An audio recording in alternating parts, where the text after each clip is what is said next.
Hello दोस्तों, कैसे हो? Good evening. मैं विजय एक बार फिर से जीएस विजय एजुकेशन यूट्यूब प्लेटफॉर्म पर आपका स्वागत करता हूं। तो हम इस समय जो हमारा टाइम है एसएसटी यानी कि 12th SST all board of India, मतलब इंडिया के सभी बोर्ड जहां पर एनसीईआरटी चलती है। तो हिंदी मीडियम जहां भी एनसीईआरटी है वहां सबके लिए फ्री क्लासेज है। तो हम पढ़ रहे थे समकालीन विश्व और भारत, बुक नंबर 2 जो हिस्ट्री का पोर्शन है उसको हम देख रहे थे। तो उसमें हमने 3rd चैप्टर स्टार्ट कर रखा था, भूमंडलीकृत विश्व का बनना, यानी कि जो भूमंडलीकृत विश्व की बनने की जो क्या क्या प्रोसेस थी हमने आधुनिक काल से पहले का देखा, जिसमें रेशम मार्ग था और 3 महाद्वीप उससे कनेक्ट थे, यूरोप, एशिया और अफ्रीका। फिर उत्तरी अमेरिका, मतलब अमेरिका की खोज हुई, गलती से कोलंबस अमेरिका इंडिया के बजाय अमेरिका पहुंच गया। तो हमने देखा। फिर आधुनिक युग की शुरुआत हुई, तो उसमें हमने नई अर्थव्यवस्था देखी। फिर उसके बाद में मतलब रेंडर पेस्ट या मवेशी प्लेग, और पिछले लेक्चर में हमने देखा था कि जो अनुबंधित भारतीय अनुबंधित मजदूर थे जिनको भारत से बाहर ले जाया जाता था, यानी कि स्पेशली कैरेबियन द्वीप समूह, उसमें हमने जो जैसे गुयाना है, फिजी है, मॉरिशस है, सूरिनाम है, तो इनको हमने काफी अच्छी डिटेल से देखा था और फिर क्वेश्चन भी सोल्व किए थे। तो आज हम देखेंगे जो 2 नंबर का पॉइंट है, 2 नंबर का पॉइंट है हमारे बुक में, जो आधुनिक ग्लोबलाइजेशन या भूमंडलीकृत से हम पढ़ रहे थे। उसमें 5वें नंबर का बिंदु है विदेश में भारतीय उद्यम या उद्यमी, या फिर उद्योगपति बोल दो, व्यापारी बोल दो। तो विदेश में भारतीय व्यापारी उद्यमी कैसे पूछे, तो आज मैंने थोड़ा स्पेशली इसको एक चार्ट का रूप देने की कोशिश की है, तो एक आपको मतलब पढ़ने में इजी हो। बस आपको कॉन्सेप्ट समझना है कि जो यहाँ पर जो चार्ट के माध्यम से समझाया गया है, बस एकाग्र होके एक बार उसको देखना। तो देखो, भारत में विदेश में भारतीय व्यापारी, यानी कि ये मानो कि आप जो उपनिवेशकारी देश थे यूरोपियन कंट्री, उनसे भी कई जगह तो उनसे भी कई कदम आगे निकल गए। तो हम देखते हैं कि जो इसमें उदाहरण है वो है शिकारपुरी श्रॉफ या नट्टुकोटियाई चेट्टियारों, यानी कि ये नाम है शिकारपुरी श्रॉफ और नट्टुकोट्टई चेट्टियारों। तो ये दो नाम हैं। तो ये थे, तो इन्होंने क्या किया, अब इसको यहाँ से स्पेशली समझना, बड़ा क्वेश्चन यहाँ से नहीं आएगा, लेकिन उदाहरण देके अगर ये पहुंच ले तो कॉन्सेप्ट समझने के लिए हमारे को ये समझना जरूरी है। तो ये उन बहुत से बैंकरों और व्यापारियों में से थे, यानी कि ये जो दोनों थे वो बहुत से बैंकरों और व्यापारियों में से थे। अब ये क्या करते थे, यानी कि उस समय के बैंकर ही समझ लो इनको, या व्यापारी थे, तो ये क्या करते थे, लोन या कर्जा देते थे। तो मध्य एवं दक्षिणी पूर्वी एशिया में, यानी कि मध्य और दक्षिण पूर्वी एशिया में निर्यातोन्मुखी, इस वर्ड को ध्यान रखना, निर्यातोन्मुखी यानी कि खेती के लिए कर्ज, यानी कि वो खेती जिसका निर्यात किया जा सके, या फिर वो फसल जो निर्यात के लिए स्पेशली बोई जाती है, यानी कि अर्निंग वाली फसल, पैसे वाली फसल। तो फसलें भी 2 प्रकार की होती है, एक तो मतलब जो घर में उनका यूज कम होता है और हम बाजार में बेचने के लिए, इनकम के लिए बोते हैं, जैसे कपास है, घर में कोई यूज नहीं है। तो ऐसे ही जो जिनका निर्यात हो सके, या फिर जिस देश में ये किसानों को कर्ज देते थे, तो वहां के कंडीशन देखते थे कि कौन सी फसल निर्यात के लिए योग्य है और उसको तुरंत खरीदते हैं। तो अब इनके पास स्वाभाविक है कि उस समय पैसे कहाँ से आते थे, यानी कि एक तरह से हमने देखा कि बैंकरों और व्यापारियों में से थे, उन बैंकरों और व्यापारियों में से थे जो को कर्ज देते थे खेती के लिए। अब स्वाभाविक है कि इनके पास इतने पैसे आते कहाँ थे, तो देखो पैसे इनके पास अपनी जेब या तो खुद की पूंजी थी या फिर यूरोपीय बैंकों से कर्ज लेते थे, यानी कि या तो खुद के पास पैसे थे या फिर उस समय यूरोपीय बैंकों से कर्ज लेकर ये एक बैंकर या व्यापारी के रूप में काम करते थे जो किसानों को कर्ज देता था। अब यहां से हम एक चीज समझना कि अफ्रीका में फिर यूरोपीय उपनिवेशकार, यानी कि ये एरो है तो बढ़ता हुआ है, इसको समझने के लिए एक इसको देखना। अफ्रीका में यूरोपीय उपनिवेशकार यानी कि अफ्रीका में उपनिवेश बनाने की शुरुआत हुई और उनके पीछे पीछे भारतीय व्यापारी और महाजन भी निकल पड़े। तो इस एरो का मतलब समझना कि अफ्रीका में यूरोपीय जो उपनिवेशकार थे, उपनिवेशिक देश थे, वो फिर उनके पीछे पीछे कौन भारतीय व्यापारी और महाजन भी वहां पर निकल पड़े। तो यानी कि अफ्रीका के अंदर सबसे पहले इन्होंने अफ्रीका के अंदर ही, अब आपको याद मतलब पिछले चैप्टर में हमने पढ़ा था, उसको स्मरण करो कि महात्मा गांधी जी भारत कब आए थे, 9 जनवरी 1915 को। तो वो अफ्रीका में गए थे, तो अफ्रीका में वहां सत्याग्रह करने के लिए नहीं गए थे, वो एक भारतीय व्यापारी का केस लड़ने के लिए अफ्रीका गए थे। तो भारतीय व्यापारी और महाजन मतलब इनके पीछे पीछे भारतीय भी निकल लिए। अब कुछ तो इतने एडवांस थे, आप देखो कि हैदराबादी सिंधी व्यापारी, यानी कि हैदराबाद के जो सिंधी व्यापारी थे वो भी इनके पीछे पीछे चल लिए, यूरोपीय उपनिवेश जो देश थे ये उनके पीछे पीछे गए, लेकिन ये इन देशों से जो यूरोपियन देश थे जो उपनिवेश बनाते थे, गुलाम बनाते, उनसे भी एक कदम आगे निकल गए। भारतीय व्यापारी और महाजन भी पीछे पीछे गए, लेकिन ये हैदराबादी सिंधी व्यापारी थे, ये तो उनको भी पीछे छोड़ दिया कि उनको यूरोपीय उपनिवेशिक से भी आगे निकल गए। अब ये आगे कैसे निकले, उस समय लगभग 1870 के दशक, यानी कि 1870 का दशक मतलब 60 से लेके 80, यानी 1860 से 1880 के बीच में जो बड़े बड़े बंदरगाह थे, बंदरगाहों पर बड़े बड़े, यानी कि जो बंदरगाह थे वहां पर बड़े बड़े एम्पोरियम खोल दिए। यानी कि एम्पोरियम का मतलब यानी कि वहां पर सब कुछ सामान जो भी मतलब सैलानी आते थे तो वहां पर वो सब कुछ सामान वहां पर मिल जाता था। तो ये देखो सिंधी व्यापारी थे जो यूरोपियों से भी आगे निकल गए थे, बंदरगाहों पर बड़े बड़े एम्पायर पहले सबसे पहले किन्होंने खोले थे, हैदराबादी सिंधी व्यापारियों ने। तो ये था विदेश में भारतीय उद्योग या व्यापारी या उद्यमी कैसे पहुंचे।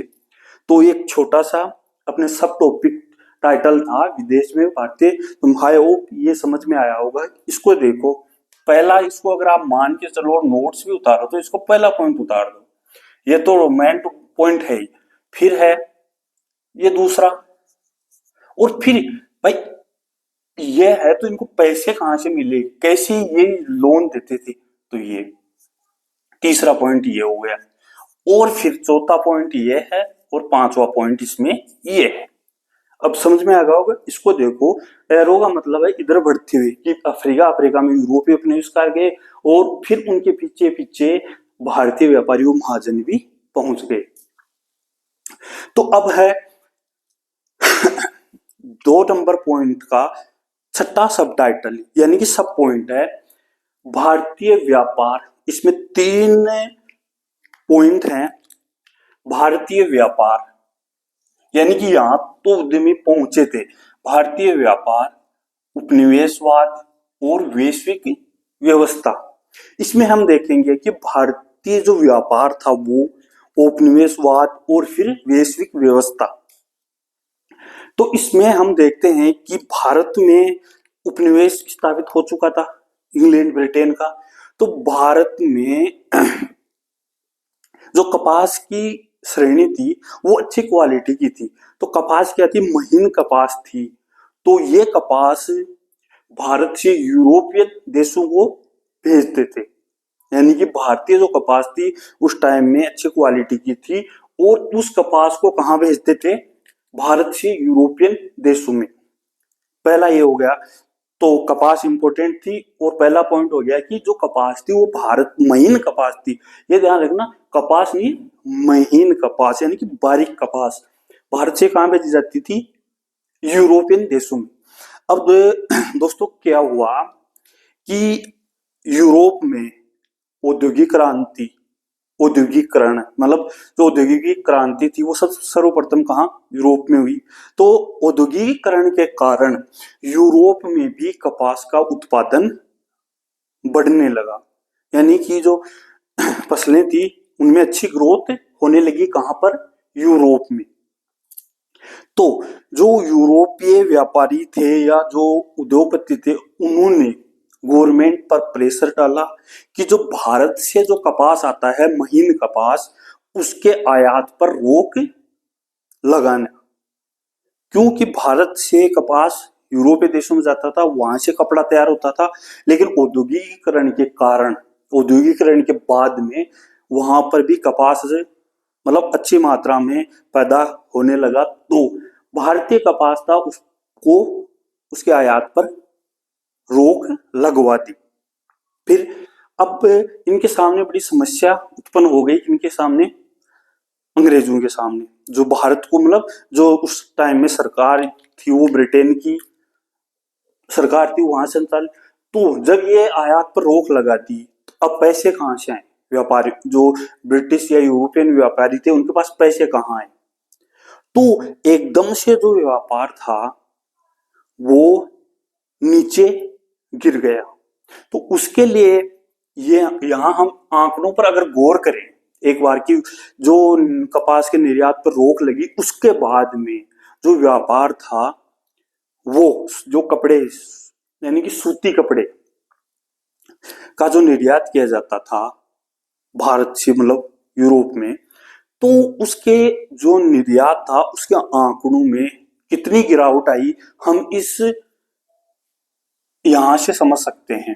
3 नंबर पर सन 1800 यानी कि हम बात करें 1800 के आसपास निर्यात सूती वस्त्र कपड़ा का, यानी कि कपड़े का जो निर्यात था 1800 के आसपास वो था 30%। कब, 1800 के आसपास, समझने के लिए 1800 के आसपास।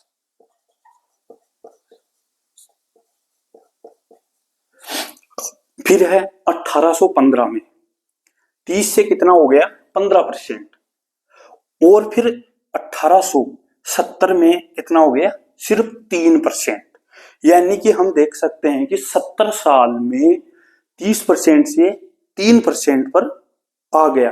तो कितना व्यापार, मतलब व्यापार जो था वो दिन प्रतिदिन नीचे की ओर जा रहा था, जो निर्यात था वो नीचे, और एकदम से 1870 में 3% पर आ गया। इसका जो रीजन था कि औद्योगिकरण के बाद में जो कपड़े के लिए जो कपास चाहिए था वो यूरोपियन देशों में भी उत्पादन होने लग गए। अब समस्या थी कि जो निर्यात यहां से किया जाता था भारत से, तो उनका निर्यात मतलब घटता जा रहा था। लेकिन अब देखो यहाँ निर्मित वस्तुओं का निर्यात घटता जा रहा था, यानी कि जो यहाँ से निर्मित वस्तुएं भेजते थे, सूती कपड़ा है या कपड़ा, एक समझ लो कपड़े का जो भेजते थे यहाँ से, वो घटता जा रहा था। लेकिन एक चीज और थी कि जो कच्चे माल के निर्यात में बढ़ोतरी हुई। अब हम देखते हैं कि कपास पर पहले प्रतिबंध लगा दिया, फिर जो कपड़ा था सूती कपड़ा यहाँ से बना के बाहर यूरोपियन देशों में सप्लाई होती थी, उसके निर्यात में यानी कि निर्मित जो कपड़ा था यहाँ से बनाया हुआ कपड़ा भेजते थे, उसमें निर्यात घटता जा रहा था, डाउन। लेकिन जो कच्चा माल था उसके निर्यात में बढ़ोतरी हुई। कच्चा माल अभी अब आगे समझ में आ जाएगा। तो कच्चे माल में जो ये था कच्चा माल, वो 1812 से 1871 के मध्य 5% से बढ़कर कितना हो गया, 35%। यानी कि जो कच्चा माल था, यानी कि जो निर्मित कपड़ा था या निर्मित वस्तुएं थी, उनका निर्यात घट गया, लेकिन जो कच्चा माल था उसका निर्यात बढ़ गया। कितना, 5 से 30% बढ़ गया। अब कच्चा माल, जैसे उदाहरण के लिए हम देखते हैं कि नील जो कपड़ों की रंगाई में काम आता था, इसकी डिमांड बढ़ने लग गई। यानी कि कपड़ा निर्मित होने लग गया यूरोपियन देशों में, लेकिन नील जो था, जो कपड़ों में रंगाई के काम में आता था, वो उच्च क्वालिटी का इंडिया में पैदा होता था। तो नील के का निर्यात, कच्चा माल था, वो बढ़ गया। और इसको हम एक चीज से जोड़कर देखो, क्योंकि दोस्तों हम छोटी छोटी चीजों को जोड़कर पढ़ेंगे ना और उनको दिमाग में रखेंगे तो बिल्कुल ही इजी है। अब ये देखो, नील की खेती, जो नील की खेती थी, तो महात्मा गांधी जी का सबसे पहला सत्याग्रह था, वो नील की खेती के विरुद्ध ही चंपारण में हुआ था। फिर दूसरी है अफीम, यानी कि अफीम था, उसकी भी निर्यात में बढ़ोतरी हुई। तो उसको कैसे, अफीम को चीन भेजते थे, क्योंकि इन्होंने देखा, एक चीज यहां पर देखो कि जब यूरोपियन मार्केट में डिमांड कम हो गई तो इनको अन्य जगह, यानी कि और जगह मार्केट तलाशना पड़ा। तो इसी में है अफीम जो चीन भेजते थे, यानी कि अफीम के लिए इनके पास जो मार्केट था वो कहाँ था, चीन में। अब है कि चीन में ये अफीम का निर्यात करते थे, उसके बदले में ये वहां से बदले में चाय और अन्य पदार्थों का आयात करते थे, समझे। यानी कि अफीम चीन भेजते थे और चीन से फिर चाय और अन्य पदार्थों का आयात करते थे। तो ये समझ में आया होगा दोस्तों। इसमें भी पहला है, हमें ध्यान रखना है, कॉन्सेप्ट दिमाग में बनाना है कि आप सोचो, एक बार सोच के देखो कि पहला है कि जो कपास, मतलब टाइटल जो अंदर है इसमें कपास का ही है। कपास का, महीन कपास का मतलब भारत से यूरोपियन देशों में बहुत ज्यादा भेजा जाता था, लेकिन जब औद्योगिकरण हुआ तो कपास, यहाँ से जो कपास था या सूती वस्त्र थे, उनके आयात पर रोक लगा दी गई, क्योंकि वहां भी एक अच्छी तरह उत्पादन होने लग गया। फिर है आंकड़े कि भाई हम देखते हैं कि निर्यात जो घटा सूती वस्त्र का, वो किस तरह घट के आया। फिर है कि यहाँ से मतलब निर्यात किया जाने वाला कपड़ा, यानी कि निर्मित जो कपड़ा था वो घटने लग गया। निर्मित कपड़ा, वस्तुओं का आयात निर्यात घटने लगा और कच्चे माल में बढ़ोतरी होने लग गई। अब एक है, इसमें दे रखा है व्यापार अधिशेष की अवस्था, यानी कि ये क्वेश्चन ऑब्जेक्टिव और वन लाइनर के लिए, देखो ये इंपॉर्टेंट है सभी के लिए, चाहे कंपटीशन की तैयारी कर रहे हो या फिर स्कूल में तो है ही अपने चैप्टर में, ये इंपॉर्टेंट है। बार बार इसके क्वेश्चन कंपटीशन में भी आते हैं और यहाँ भी आने की संभावना है। या फिर इसमें ये एक वर्ड है, व्यापार अधिशेष की अवस्था, यानी कि ये वो अवस्था थी जिसमें हमेशा ही ब्रिटेन को फायदा होता था भारत के बजाय। तो यानी कि जो व्यापार होता था वो अधिशेष, यानी कि उससे जो प्राप्त होता था इनकम, उसमें हमेशा ही ब्रिटेन को फायदा होता था जब भारत और ब्रिटेन में व्यापार होता था। अब ये देखो, इसमें जहां जहां भी उपनिवेश थे, हर देश में इनको फायदा या प्रॉफिट नहीं होता था। अब जैसे मान लो भारत में उपनिवेश है, अफ्रीका का किसी भी देश को देख लो जहां पर इनका उपनिवेश था, तो जरूरी नहीं है कि दोनों जगह सेम प्रॉफिट हो। अगर अफ्रीका के देश में इनको लॉस हो रहा तो उसकी प्रॉफिट की भरपाई कहां पे करेंगे, भारत में। तो इस हिसाब से ये चल रहे थे। अब जो अधिशेष इनको प्राप्त किया, यानी कि जो व्यापार में लाभ प्राप्त किया उसे अधिशेष कहा गया, प्राप्त किया उसे होम चार्जेज, यानी कि देशी खर्चे। अब जो देशी खर्चे थे वो कैसे समझे कि जो ब्रिटानी, यानी कि ब्रिटेन के ऑफिसरों, व्यापारियों द्वारा घर भेजी गई निजी रकम, यानी कि यहाँ पर जो ऑफिसर थे और जो व्यापारी थे वो मतलब कुछ निजी रकम जो इस व्यापार से कमाते थे वो घर बेचते थे, वो प्लस अफसरों को वेतन देना और पेंशन देना।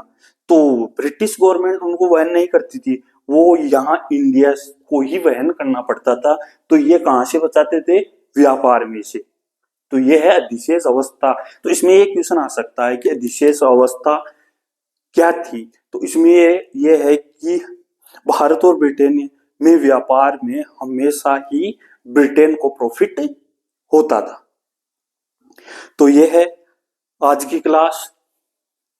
आई होप अच्छी लगी होगी, क्योंकि शॉर्ट है, बस एक माइंड सेट करना है कि हाँ इसी हिसाब से ये है। अब कल से जो ये विश्व युद्ध हुए थे उनके बीच में अर्थव्यवस्था नया टॉपिक, इसी में भूमंडलीय अर्थ में नया टाइटल स्टार्ट होगा। अब दोस्तों कुछ क्वेश्चन देख लेते हैं कि जो 4-5 क्वेश्चन सॉल्व करते थे वो। तो पहला जो प्रश्न है,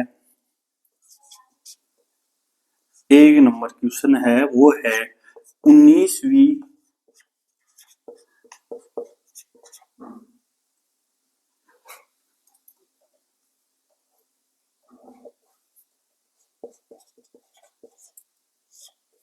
यानी कि 19वीं शताब्दी में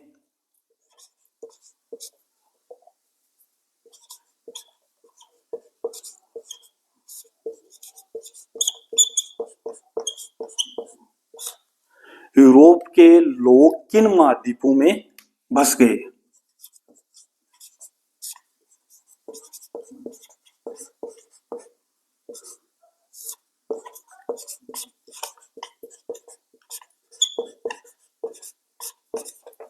अच्छा क्वेश्चन है, और वन लाइनर और ऑब्जेक्टिव में आने के चांस है कि हमने देखा था कि यूरोप 19वीं शताब्दी में यूरोप के लोग वहां पर पहले क्या था, भूखमरी, गरीबी और बीमारियों का प्रकोप था। कृषि भी इतनी विकसित अवस्था में उस समय नहीं थी। तो वहां के लोग यूरोप को छोड़ के कहां पर शिफ्ट होने लग गए? इसका आंसर आएगा अमेरिका और ऑस्ट्रेलिया।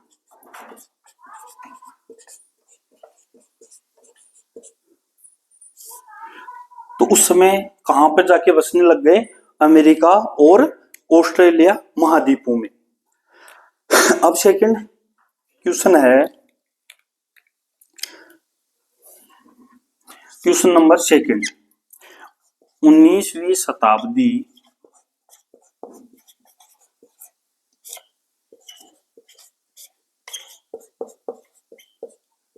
भारत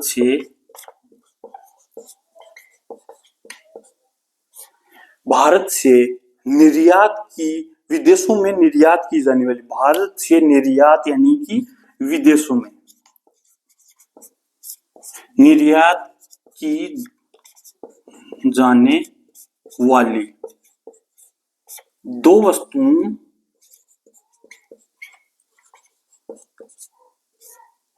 के नाम बताइए। तो कौन सी थी दोस्तों? दो वस्तुएं जो इसी में है, अपने बोर्ड पे ही लिखा हुआ है कि एक आंसर आएगा इसका, एक तो थी नील, दूसरा बताओ, नील थी, कपास था और अफीम। तो नील, कपास तो दो हैं और अफीम भी है। अब है दो क्वेश्चन, ये हैं इंपॉर्टेंट क्वेश्चन थे। अब आपके लिए एक होमवर्क है कि भारत में जो सत्याग्रह हुआ, यानी कि 3 सत्याग्रह, शुरुआत में 3 सत्याग्रह हुए, तो तीनों सत्याग्रहों का क्रम वित्त सन के साथ, क्योंकि जो सन थी वो ही परेशान करती है। तो होमवर्क है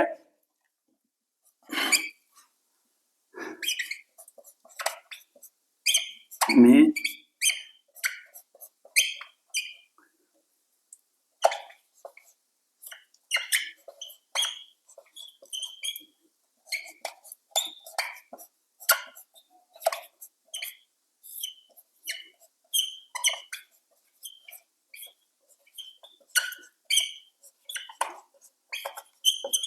यह आपके लिए होमवर्क है। भारत में गांधी जी के सत्याग्रहों का सही क्रम क्या है, उसमें आपको सन भी का भी उल्लेख करना है। तो दोस्तों ये थी आज की क्लास।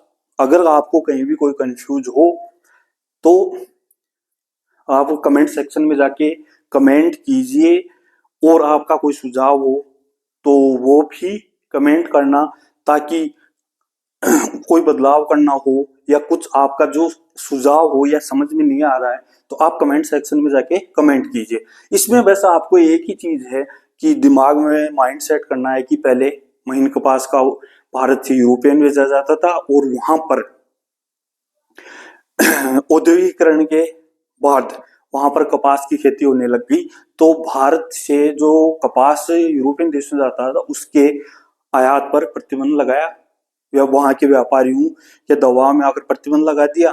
फिर आएगा जो सूती वस्त्र था उसके निर्यात में जो कमी थी वो कैसे हुई, निर्यात में 1800 में था 30%, 1815 में 15% और 1870 में 3%। ये क्वेश्चन इंपोर्टेंट क्वेश्चन है, वन लाइनर और ऑब्जेक्टिव में। फिर निर्मित वस्तुओं का निर्यात घटने लगा और कच्चे माल का निर्यात बढ़ने लग गया, और फिर नील और अफीम। फिर व्यापार अधिशेष की अवस्था, जिसमें हमेशा ही ब्रिटेन को प्रॉफिट होता था, और उस प्रॉफिट को किस काम में लेते थे, यानी कि जो ब्रिटिश ऑफिसर थे या व्यापारी थे अपने घर पर निजी रकम भेजते थे वो, प्लस जो भी ब्रिटेन के कर्मचारी यहाँ काम करते थे उनको तनख्वाह और पेंशन इन्हीं में से दी जाती थी। तो दोस्तों कल मिलते हैं इसी टाइम पे। ओके, धन्यवाद। कैसी लगी क्लास, लाइक करना, शेयर करना और कमेंट करना, ताकि और भी छोटे भाई बहन हैं उनको फायदा मिल सके। कोई सुझाव हो तो वो भी कमेंट सेक्शन में जाके कमेंट करना। ओके, धन्यवाद, कल मिलते हैं।